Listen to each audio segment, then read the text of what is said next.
Hello everyone, welcome to my blog. मेरे साथ कुछ ऐसा हुआ जो कि मुझे ये ब्लॉग बनाने पे मजबूर। जब खाना खाने अपने घर पे बैठा, में दाल आई, तो दाल में हम लोग के इधर तेजपात डाला जाता है। थोड़ी सी इस तेजपात पे रिसर्च की जाए, इसमें बे लीफ कहा जाता है और ए विटामिन B6 और विटामिन C होता है। हमारे इम्यून को अच्छा बनाए रखने में मतलब उस पेड़ को मेरे हाथ से घर के जो पीछे में जो बगान है उस बगान में लगवाए थे। पेड़ है वो तेजपात का पेड़ है। पेड़ की छटाई की जाती है, पेड़ उग जाते हैं तो वो कुछ ऐसे दिखते हैं। जब ऐसे क्रश करोगे तो इसमें से एक खुशबू आती है, अच्छी खुशबू आती है, वही पहचान है। इससे ज्यादा चीज जो आप बाहर में खरीदते हो लोग उसे घर पे उपजा लेते हैं। गांव में वो घर पे उपजता है कि ये हो। Hello everyone, welcome to my blog. तो आज का जो ब्लॉग है वो काफी इंटरेस्टिंग ब्लॉग है। तो आज मेरे साथ कुछ ऐसा हुआ जो कि मुझे ये ब्लॉग बनाने पे मजबूर कर दिया। आज हुआ कुछ यूं कि आज सुबह मैं जब खाना खाने अपने घर पे बैठा तो मेरे आगे में अब चावल दाल जो हम लोग खाना खाते हैं, जैसे चावल दाल सब्जी ये सब, तो मेरे सामने में दाल आई। तो दाल में हम लोग के इधर तेजपात डाला जाता है। तो मैं जब वो तेजपात देखा तो मैंने सोचा कि आज थोड़ी सी इस तेजपात पे रिसर्च की जाए और पता लगाया जाए कि एक्चुअली में तेजपात क्यों हम लोग यूज़ करते हैं और तेजपात के बेनिफिट्स क्या हैं। तो जब मैंने अपना खाना फिनिश किया और खाना फिनिश करने के बाद मैं गूगल ऑन किया और गूगल पे मैंने रिसर्च किया, तो उसी रिसर्च के दौरान में मुझे पता लगा कि उसे इंग्लिश में बे लीफ कहा जाता है और तेजपात good source of vitamin A, vitamin B6 और विटामिन C होता है और ये हमारे इम्यून को अच्छा बनाए रखने में मदद करता है। इसके और भी बहुत सारे बेनिफिट्स हैं, जैसे कि इसे अगर आप चाय में डाल के पियोगे तो आपकी जो साइनस की प्रॉब्लम है और जो थ्रोट में कभी कभी आदमी के कफ वगैरह सब जो हो जाता है उस सब से छुटकारा पाने में मदद करता है और आपके गले को अच्छा रखता है।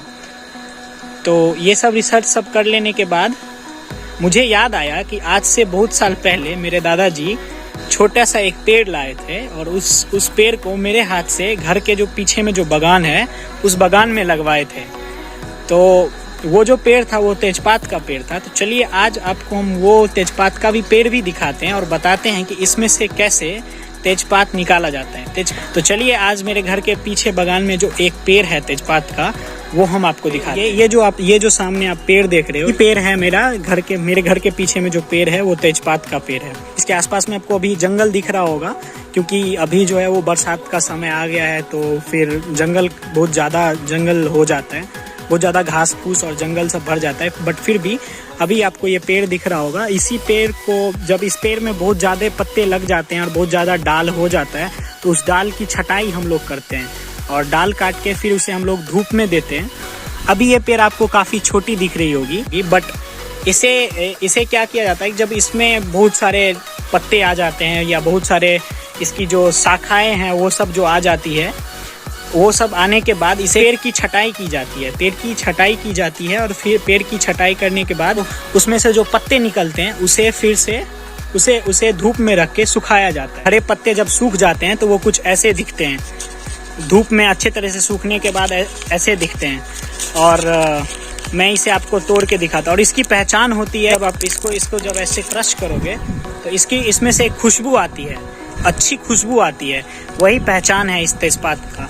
तो ये सूखने के बाद कुछ ऐसी हो जाती है और फिर ऐसे ही पत्ते को हम लोग अपने दाल में जब चाय बनाते हैं तो उसमें डालते हैं। इसके मैंने बेनिफिट्स ऑलरेडी बता दिए हैं। तो गांव में रहने का यही फायदा है, ज़्यादा से ज़्यादा चीज़ जो आप बाहर में खरीदते हो अपने किचन के लिए या फिर कुछ भी, हम लोग उसे घर पे उपजा लेते हैं। गाँव में वो घर पे उपजता है कि ये जैसे कि तेजपात हो गया, जैसे गेहूँ चावल वगैरह सब गाँव में उपज जाता है। तो और भी ऐसे बहुत सारे पेड़ हैं जो काफ़ी इंटरेस्टिंग है, तो मैं उसे आपको अगले ब्लॉग्स में दिखाऊंगा। उम्मीद करते हैं कि आपको ये ब्लॉग पसंद आया होगा। Thanks for watching my blog. Keep watching Sonu show. Bye.